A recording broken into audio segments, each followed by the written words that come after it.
Hey guys, this is Mythologic, and I know I've been doing quite a few Rippaverse related videos lately, and I still have a couple more to do. And this was a package I just received today, so these are the Rippaverse trading cards. So I figured this is the last package that I was expecting to receive for this first campaign, and figured I would do an unboxing. And this was one of the limited items, and I believe there were a little over 2,000 sold. So if you didn't get in on them during the campaign window, these aren't going to be available for sale going forward. I think Rip said that there will be some special giveaways, but that would be it. So I figured I would share this unboxing and show the cards a little bit, since they're not going to be available anymore. So for those who are curious about seeing the cards, could get a sneak peek. Um, so I'll be showing the cards. I'll try not to, I guess, spoil too much, but of course, then again, this will be your only chance to see them if you didn't get in on them. And we'll be getting back to other subjects on my channel, but you got to kind of strike while the iron is hot. So I'll be after this video, I'll have a couple more, um, one or two more Rippaverse related videos before getting back to more diverse other subject matters.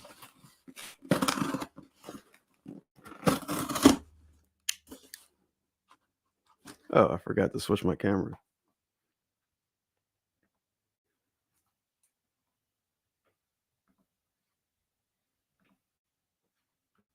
All right, there we go.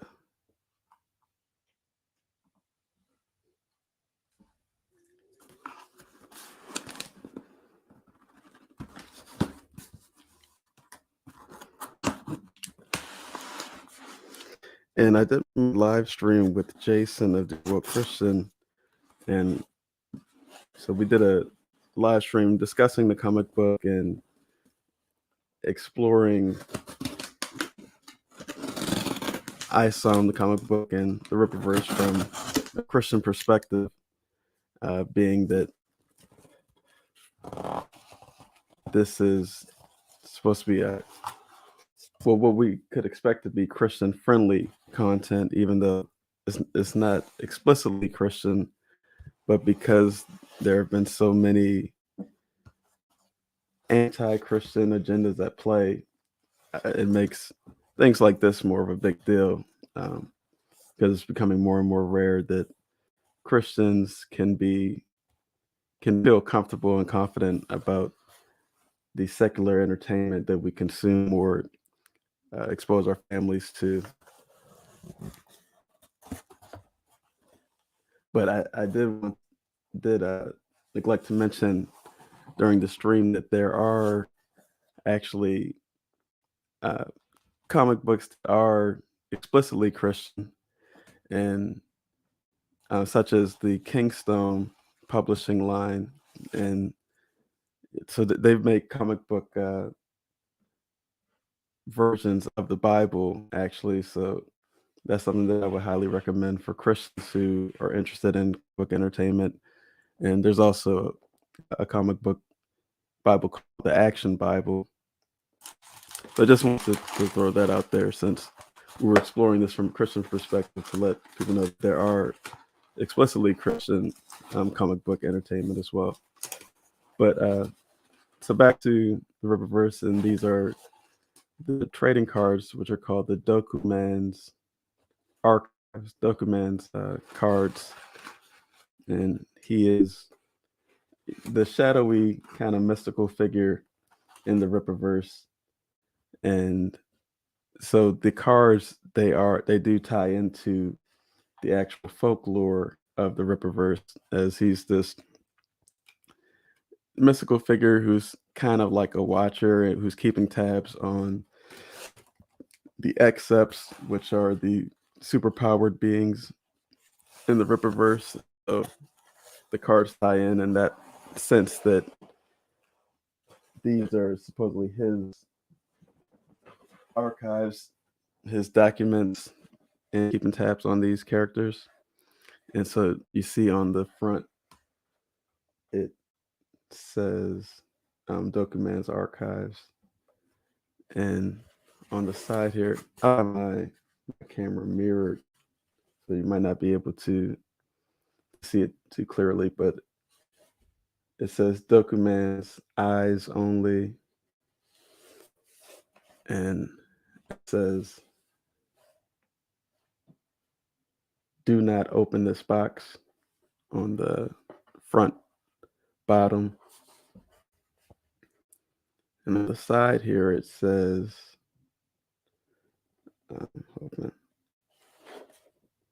opening. Opening equals your destruction.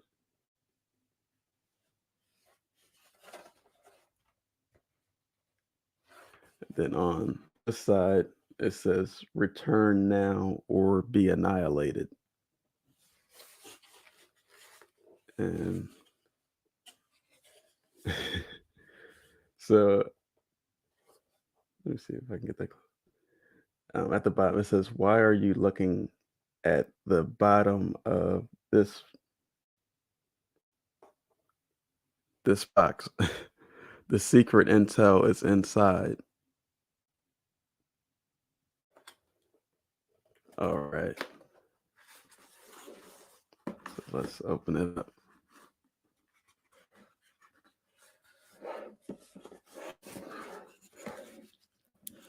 And if anyone has ordered from the Rippaverse and is still waiting on their package, just for reference, this order was number, it was 33,000 something. So you can look at your order number and kind of gauge when you expect to receive your order.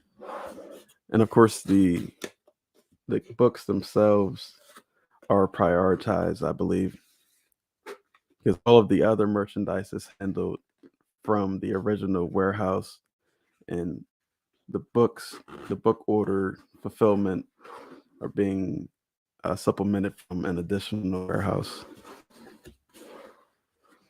Yeah, so you can get a sense of the size here with the ruler, just under, as far as the box. It's about 10 inches long, and let's see, about 8 inches wide.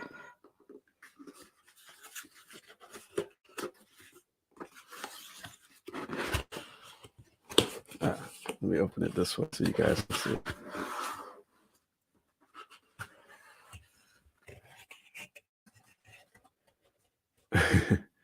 So it says, you did not heed the warning. Your fate is now sealed. So that's a warning from Dokumaan.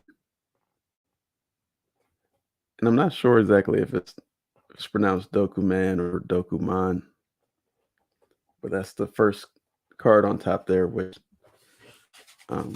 if you followed the Young Rippa 59 channel, you've seen Rippa show. And okay, and yeah, they're each individually wrapped. And he's also, well, in the trailer, got a glimpse at the Braxwell card, who before the release he was being referred to as Visor Chad online. Oh.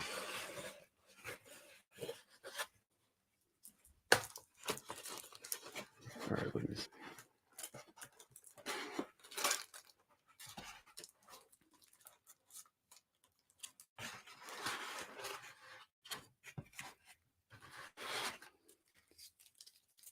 Okay, so I guess they're not each individually wrapped, because I see 3 different packages here. Let me close up the box. This is a nice keepsafe box here.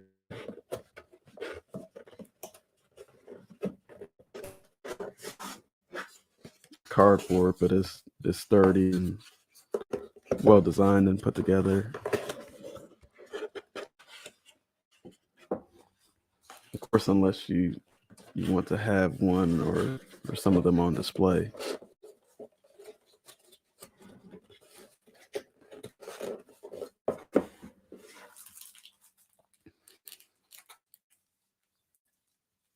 Okay, so yeah, and you can even see the 3D effect. Maybe not on screen, but in person, you can see it even through the bag, through the plastic bag here. So the 3 packages of cards, the one has Isom on top.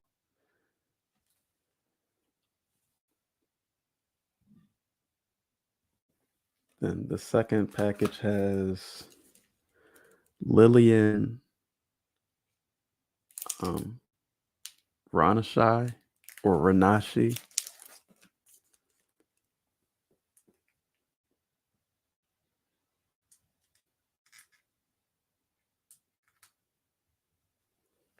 All right. And then, and she's a character that we see very briefly in just the one scene there in the club. And the third package has Bryan Solari, who is also known online as Alpha Chad, the leader of the Alpha Core. All right, so let's open these up.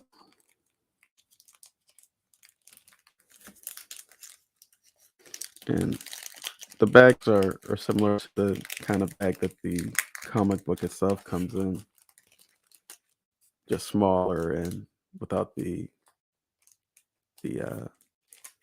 board backing. And I'll put it back here near my ruler so you can see the size. So the length is just under 7 inches long, and it is 5 inches wide. So it's about 7 by 5.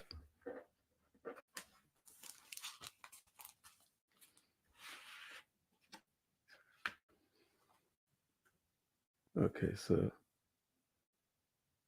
again, this is the Isom card, and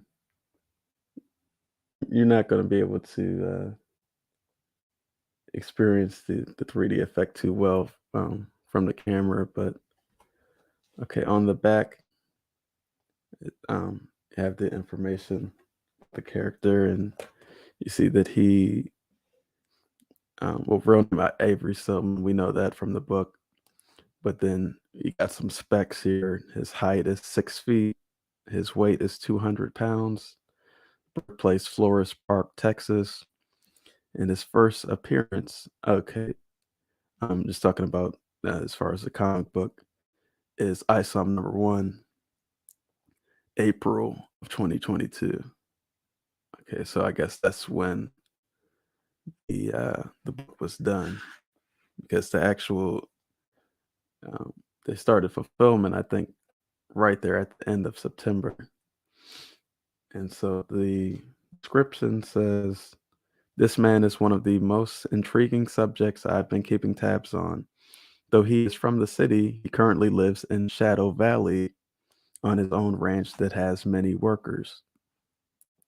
And when I read the book, seeing that he resides in Shadow Valley, um, because going into it, there was speculation and wondering whether or not there would be any Christian references or messages, and so I wondered when I saw that he resides in Shadow Valley whether or not that was a reference to Psalm 23, which says, "Though I walk through the valley of the shadow of death, I will fear no evil, because thou art with me." So I wonder just if instead of valley of the shadow, this Shadow Valley is a reference to that. It says, "He is clearly an accept. but I've not quite figured out the origin of his powers. So that's interesting. Of course, this is these are Dokumaan's notes, so um, this isn't uh, definitive as if coming from the writer of the Rippaverse. This is his perspective. So in the book, it's not definitive that Isom is an accept. When he ends up in the hospital, it seems like the hospital is unable to verify that he is an accept, but he does seem to have some superpowers, some super strength, and perhaps some super agility or athleticism.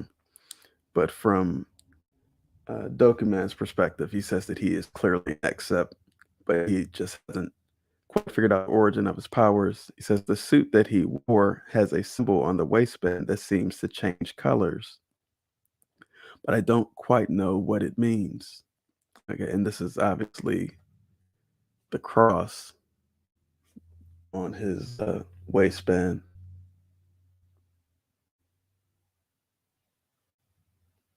Yeah, I guess you can see the 3D effect a little bit when I hold it up really close. Okay, there was a moment not too long ago where it looked like he retired his attire, hold up, where it looked like he retired his tire and decided to no longer favor the life of fighting criminals in Flores Park. Is he back? It's hard to tell, but his abilities have grown unlike anything I've seen before.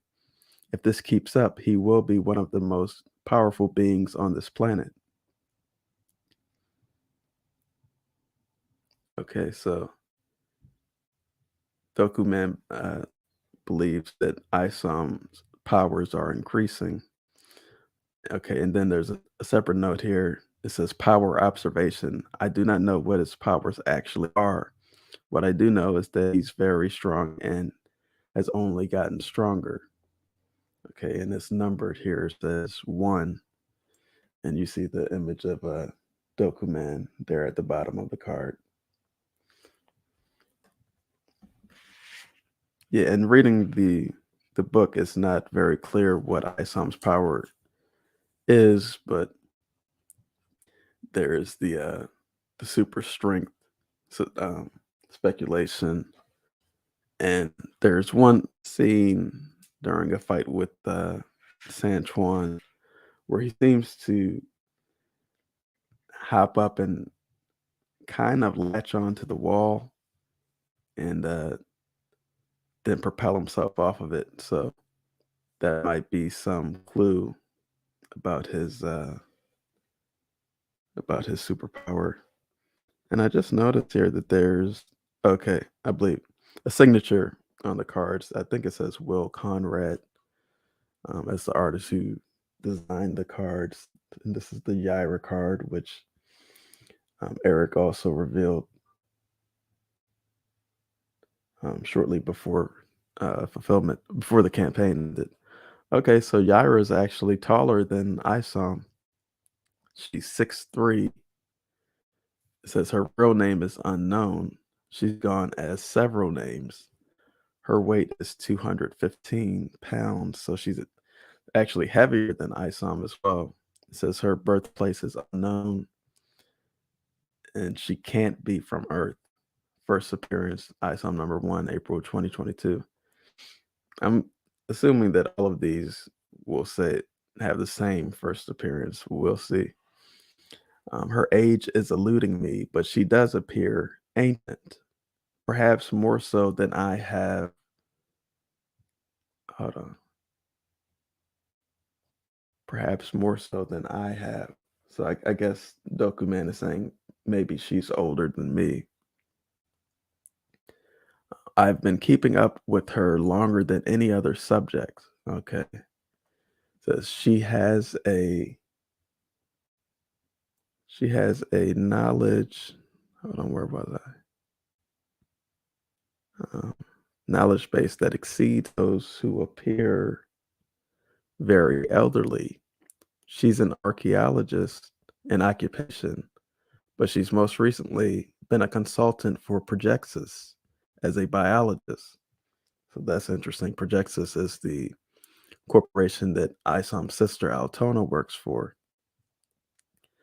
Says that's 2 lifetimes worth of study, and that's how I know she's older than what she appears. She doesn't have any known allegiances, and she certainly isn't a hero. Every relationship seems short-lived and tactical. I've seen her kill small armies of men, yet she doesn't quite seem evil. Either way, this woman is dangerous. And it says power observation. When her powers are activated, her hair and fingertips turn bluish. Okay. I did notice in the book that in one of the scenes, there isn't any blue in her hair. It's all blonde. So now we know that that wasn't an inconsistency or oversight, that the tips of her hair only turn blue when her powers are activated. It says she has a constant whirlwind that surrounds her, which could explain her flight. Icicles seem to grow from her pores. Okay. And I wasn't sure about that because it looks like she kind of shoots out water, but and so I wasn't sure if it remains liquid or it solidifies. So this seems to hint that it does, that in the form of icicles. Okay. These are all numbered, so that was card number 2. All right. And this is Santwan. And we see him in a couple fights in the book with Isom or Avery, and he's got his shirt off here. All right, so Isom is we're still getting taller and heavier. So Isom was 6 feet, Yaira is 6'3", and Santwan is 6'7". Okay, and Isom was 200 pounds, Yaira was 215, and Santwan is at least 500. Okay, his birthplace unknown. It says I cannot find a last name, uh, but he lives in Flores Park, Texas. First appearance, Isom number 1, April 2022. A feared except for hire. And also, when reading the book, I suspected that because Santwan makes a comment saying something about, uh, he'll work for any, he's for hire if the price is right or something like that. And I see that show up again here, that for hire, this ain't except for hire. So I wonder while reading the book if the for hire was a reference to Heroes for Hire and kind of an homage to Luke Cage, who perhaps was an inspiration for this character. So Santwan is one of the strongest men this planet has to offer. He'll do good or bad as long as he gets paid. He's currently working for Darren Fontaino, which has to be fairly lucrative for him. His gold teeth have become somewhat iconic by those who recognize him. I'm not sure when his teeth became so expensive, but they've been this way since I first took interest in him as a subject. Sanchuan's confidence is unreal, and he's never been in a fight that he didn't think he could win, and he's gone up against beings that aren't from Earth. Is he truly driven by money, or is that a facade or something else? Power observation. To my knowledge, his power is brute strength. One of the greatest feats I've witnessed from him is dragging an inoperable tank that belonged to the Texas military. Okay, so that's number 3. I'm going to try to speed it up here. So, number 4 here, this is Darren Fontaino. He's I guess he has a cigar there that he's smoking, leaning up against a light post in front of a car. Kind of looks like maybe like a reddish, like a dull red Challenger. No markings on the car, but that's kind of what the body looks like. Okay, Darren Fontaino, height 6 feet. So he's the same height as Isom. 10 pounds lighter at 190 pounds, birthplace Flores Park. First appearance, Isom #1, April 2022. I don't generally like to keep up with people that aren't special in terms of their abilities. But Darren Fontaino is a person of interest because the power he has isn't related to his physicality. He's one of the richest men in Texas, and he's certainly one of the most respected men in Flores Park. Club Merc is one of many properties he owns, and I've seen some of the world's biggest shot callers make appearances there. Other gangsters rarely and disrespect him and even accepts fear him. The scary thing is that nobody knows why he has amassed so much power. What are his motives?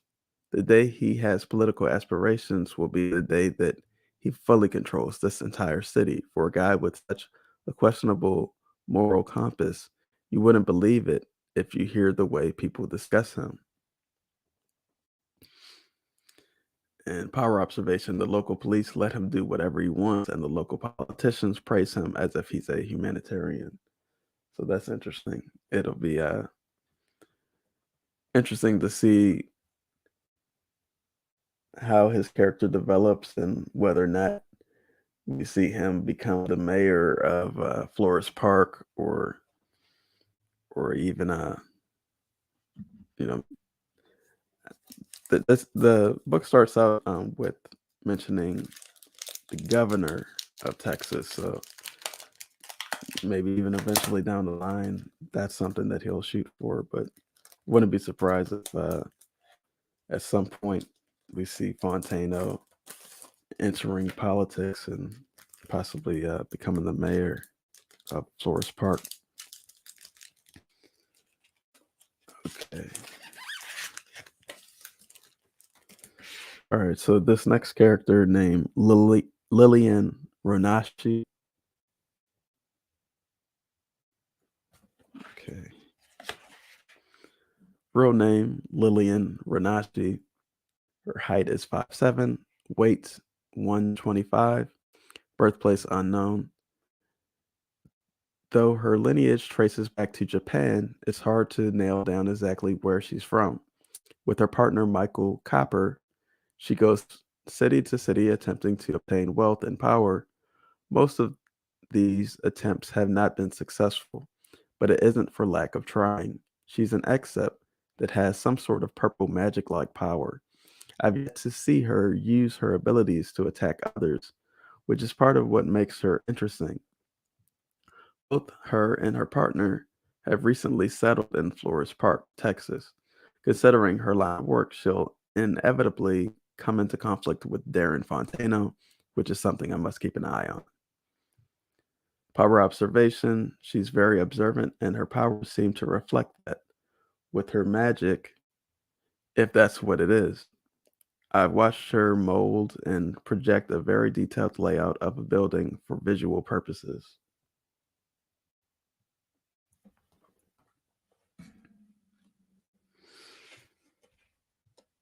Okay, and here's her partner who we saw with her in the club, Michael Copper.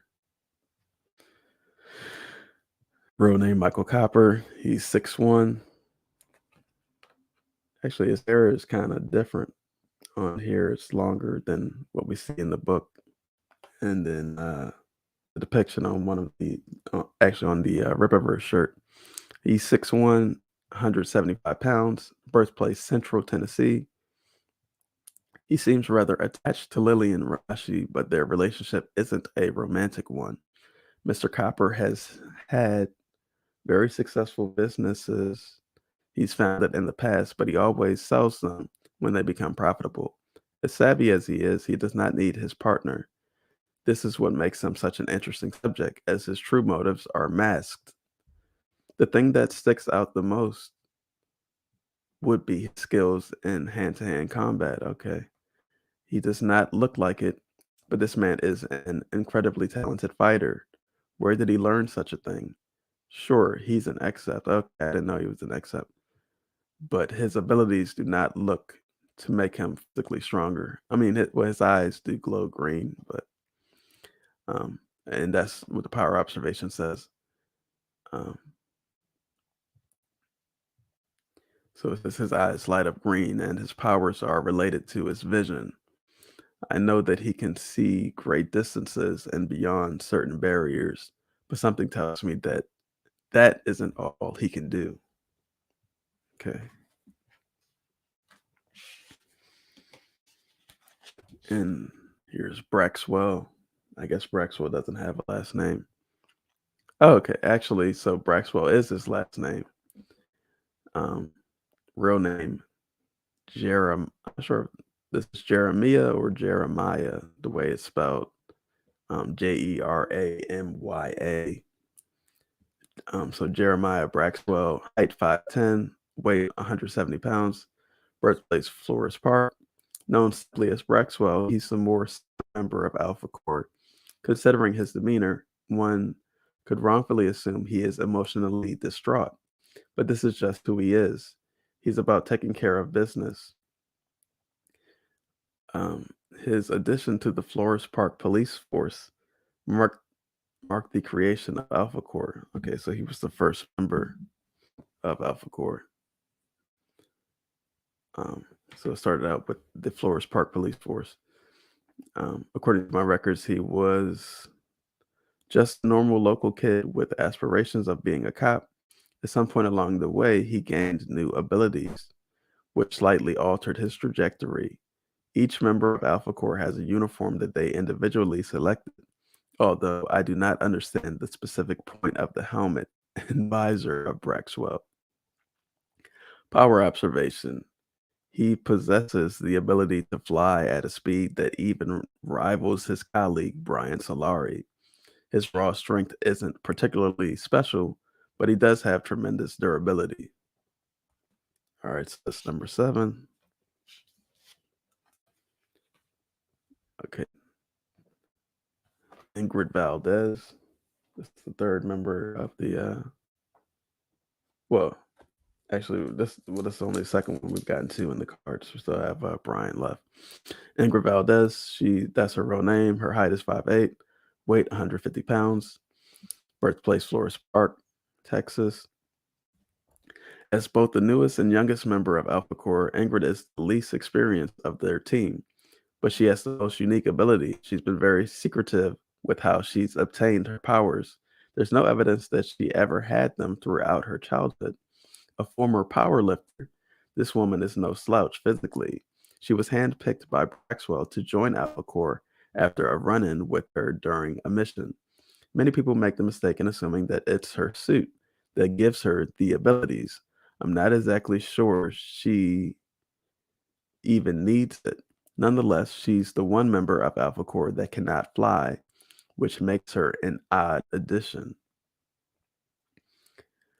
And power observation, the public calls her a wire caster, able to extend green color energy. She depends on this ability not just for various attacks, but for traversal as well. That was number 8.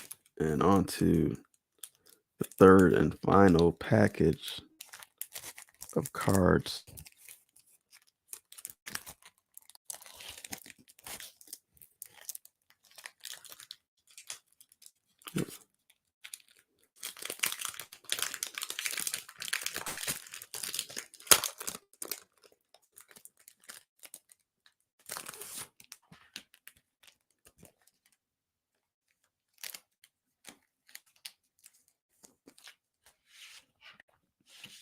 All right. So this is Bryan Solari, also known as Alpha Chad on the online. Okay, real name Bryan Solari, height 6'4", weight 245 pounds. The his birthplace is The Village, Texas.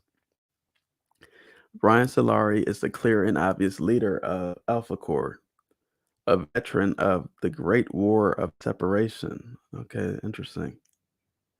His journey started with the Texas military, the result of a rather successful experiment. He completely changed the tide of the war with the tactical use of his abilities. After the war, he settled in Flores Park, where he became the primary response agency for all threats that were accepts. Realizing that he needed a team, he recruited Braxwell, and this marked the formation of Alpha Corps, one of the most powerful beings in the region. He has successfully fought off both human and alien threats. Simply put, he's a Texas legend that is loved by just about everyone. Okay. Yeah, I think everyone assumed that the Alpha Corps were going to be villains, but I like the fact that in the book there's uh, there's some nuances. It's not very clear that who's the villain, who's a hero. So that makes the characters more dynamic and dimensional. Let me see. Oh, let me see. Shout out to Jason. I see you in the chat here. Um, oops, let me see. Okay, so Bryan Solari is the clear and obvious. Well, hold on, where was I? Okay, yeah. So power observation, an absolute powerhouse. All I'm aware of is that he has incredible raw strength and the ability to fly. So far, that has been more than enough to get the job done. All right, that's number 9. Okay, this is Validan. That's how you pronounce it, or Validan. Real name Validan, height 7 feet, weight unknown, birthplace Asgorer, first appearance Isom number 1. When I first visited Earth, the stories of mythical and ancient lore fascinated me. Most of them are completely made up, but once I found out about the existence of Validan, it confirmed that some are indeed beyond just tales. I must be one of the few beings who are aware of his true identity. Amazing thing is, he's not hiding. He is currently the front man of Norfolka. And I thought about it afterwards, because when seeing the kind of, some people have the vignette at the end of ISOM number 1, and which is a preview of coming um, titles or future releases. I just thought, okay, maybe this is a portmanteau of North Africa. And as I thought about it more, I said, oh, maybe it's uh, putting together Norse and Africa, because maybe this character is of Norse mythology, and the other band member is of African folklore or mythology. And so it says he's the frontman of Norfolka and has one of the most powerful voices in music. Their guitarist, Takhari, is also special. Their powers often activate as they're performing, but people just think they're massive men using props on stage. Instead, these are gods that walk among regular people. Why are they here? Why are such distinctive beings touring the world as musical artists? Power observation. According to mythological texts, he relies upon a bow and arrow. I assume that his glowing eyes have something to do with the relationship with that bow. Okay. So that's number 10, Validan.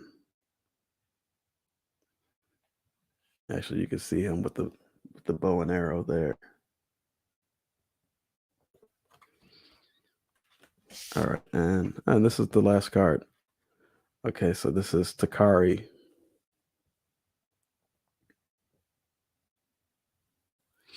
And Takhari is 7 foot weight unknown. Let me look back. How tall was? Okay, yeah, Validan. So yeah, they're both 7 foot.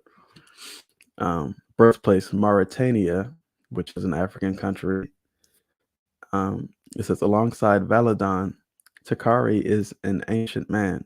Unfortunately, the documentation of his existence is rather inaccurate. He is assumed to be a god of vengeance among those that worship him, but this is not true. It says he currently is the lead guitarist for the band Norfolka. Those who are familiar with his music often consider him as one of the greatest guitarists of all time. He plays notes that shouldn't be possible, and I assume this is related to his ability. Only in pockets of Africa are they at least knowledgeable of his existence. Again, what they know of them isn't entirely truthful, which allows him to simply walk among everyone else. His fans assume that his black eyes are contacts, but that clearly isn't the case. Should he decide to showcase the extent of his power, I fear for this planet. Our observation, whatever he does with his fingers and hands, seem to activate various things. But this isn't mere magic. This is something else. This is fingers and hands seem to activate various things. But this isn't mere magic. This is something else. All right. So those are all of the cards. So what do you guys think about the cards? I mean these were the most expensive item. So I think there was I believe less than 3,000 of them sold. So um yeah, what do you guys think? Were they just too expensive, or did any of you purchase them as well? Do you regret not purchasing them? And do you plan on perhaps purchase, purchasing some in the future? Let me know in the comments. And so, like I said, I know I've done quite a bit of Rippaverse content on the channel recently, and like I said, I will be getting back to some other you know some other topics. But one of the things that I planned on going further in depth on was just the whole idea about um, the motivation for Rippaverse, that being some of the frustrations with uh, the agendas being pushed in comics and just a lot of secular entertainment, and how that conflicts with Christian ideology or even just traditional values. So I wanted to do a video um, exploring that and showing uh, examples of what has turned off a lot of people, because some people just hear that and think that it's fear mongering and talk about a culture war, or just dismissing a lot of content as woke. But there is, um, I mean, I have receipts. I'll just say that. So maybe in a future video, I'll I'll show some of those receipts and just kind of explore um, why it's something that we need to be aware of and to watch out for, as well as I wanted to share uh, some more examples of both Ripa and as well as his artist Gabe talking about their faith and using their gifts.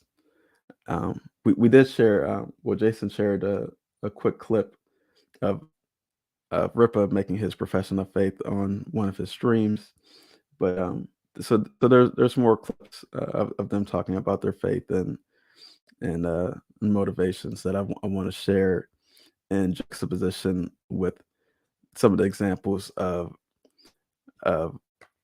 agendas being pushed in comics that are just antithetical to Christian doctrine. So maybe one or two more Rippaverse videos, and then I'll I'll be done at least until the next book is released.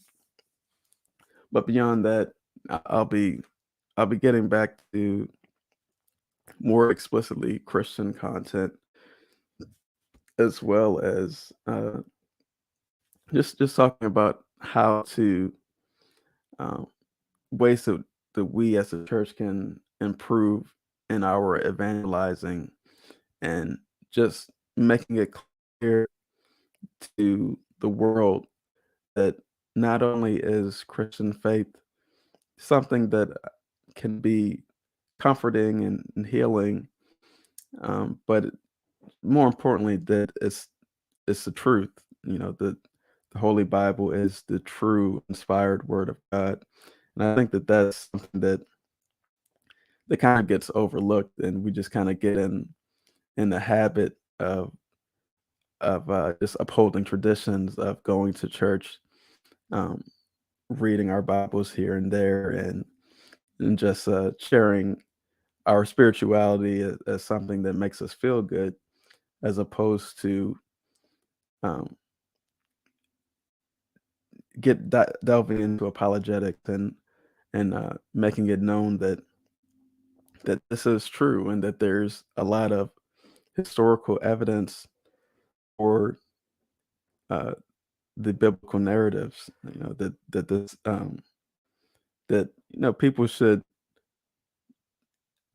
follow Jesus and the Word of God just because it's true, not just because it's something that is comforting, that makes you feel good, but that, because once we convince people that it's true, then that has a more of a long lasting impact.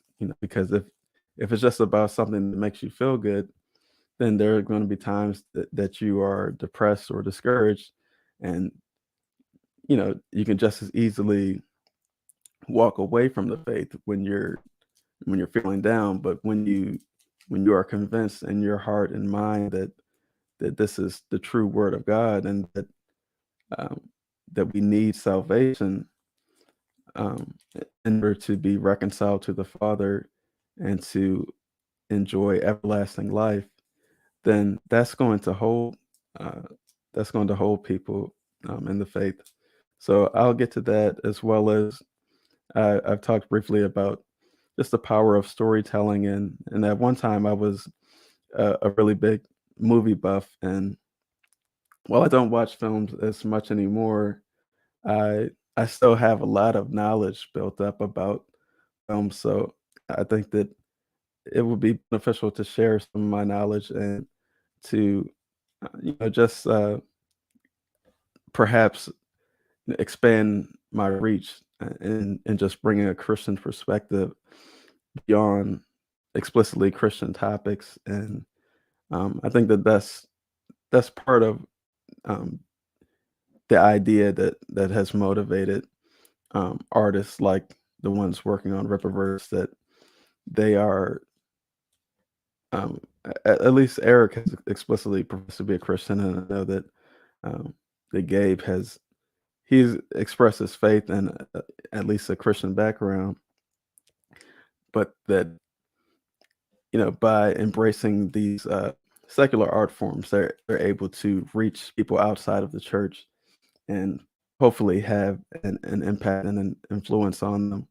So I'll be, hopefully, as if time permits, I'll be delving more into to doing kind of like what uh, the Durbania channel used to call theological analyses, and that was a video series that I enjoyed, and so I have plans to do something kind of similar to that. And I'll just say one. I try not to mention specific video titles or subjects that I plan on doing, because I don't want to overpromise and underdeliver. But I am confident in saying that one film that I will be covering on the channel, hopefully by the end of the month, is the film that has been not necessarily the best film that I've seen this year, but far and away the most interesting film, which was Jordan Peele's third film called Nope. And it was a very polarizing film, maybe more so even than his previous film, Us. There are some people who hated it, and some people who've loved it and have done deep dives and discussions about the film afterwards, analyzing it. And I can actually understand both reactions to it. So I think that'll be a fun film to explore. It's something I watched probably over a month ago, but I've already taken a bunch of notes on, and I think that there's a lot of interesting content there to explore. So that's something that a video that I can say that I feel confident in saying that I will publish before the end of this month. But in the meantime, thank you for checking out this unboxing of the Rippaverse trading cards, Dokumaan's archives, and until next time, remember to gather facts, gain knowledge, get truth.